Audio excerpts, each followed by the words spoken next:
So many are caught on the spiritual path, are caught in a seeming endless sense of struggle. Struggle, as though struggle on the spiritual path is going to wield good results and kind of work. The struggle will. I don't think there's much logic to it in many ways, but still the struggle goes on. It's like we're trained to struggle with ourselves or with the world, or what we feel, or what we think, or what we believe, or the body, or... But struggle, really, in a sense, is the doorway, but not by engaging with it, but actually by disengaging with it, by seeing if it's possible to let go of struggle. Struggle, is the underlying belief in struggle is that if we struggle enough, somehow we'll win, or somehow we'll, I don't know what, dissolve whatever we're struggling against.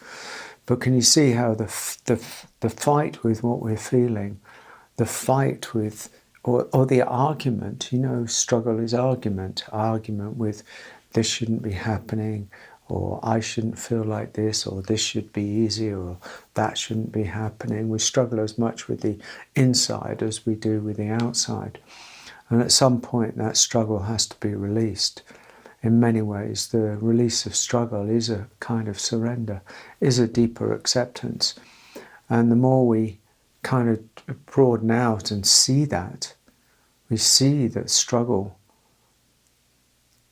only brings us to a certain point, and the point that it brings us to is the realization that struggle isn't going to work. Struggle doesn't work. And that's not to say the opposite of struggle is a laissez-faire kind of whatever. It's not resignation. The opposite of struggle is not resignation. The opposite of struggle is letting go. Is letting go of thinking that we know what we need, really, or what we want. It's this kind of relaxation. The opposite of struggle might be called relaxation. And relaxation is the sort of a softening into a deeper acceptance of what is, of how we feel, of how things are, of whatever is arising in our experience at any given moment, and not to censor it so much. The one who struggles has decided almost in advance what they're going to allow and what they're not going to allow. This is good for me, and this is not good for me. And of course I'm talking on the deepest, innermost level. But in many ways we're sort of called to let go more, to relax more, that steely grip of the one who's struggling against what they're feeling.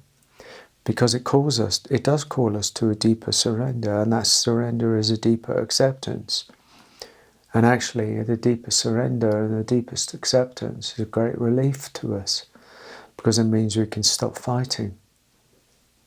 We fight with ourselves incredibly.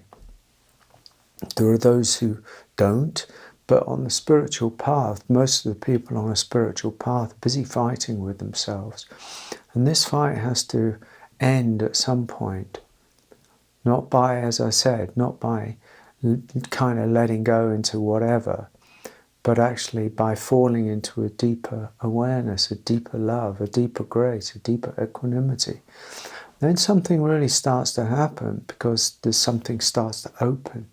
This struggle and fighting is a way of keeping everything closed, which is an existential or psychological or emotional survival tactic that's useful in some areas of life, possibly, but not in the way that we're talking about it here. Not in the sense that in order to deepen into a spiritual depth or equanimity, one has to open, and you can't open and struggle at the same time. So something has to go. Either you stay struggling, eventually maybe you get tired. So tired, I wrote a poem. Eventually you get so tired of struggling that something happens that you just give up.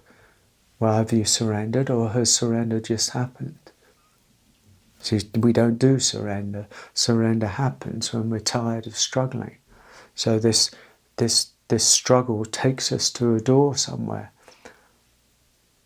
But at some point, a deeper opening has to happen.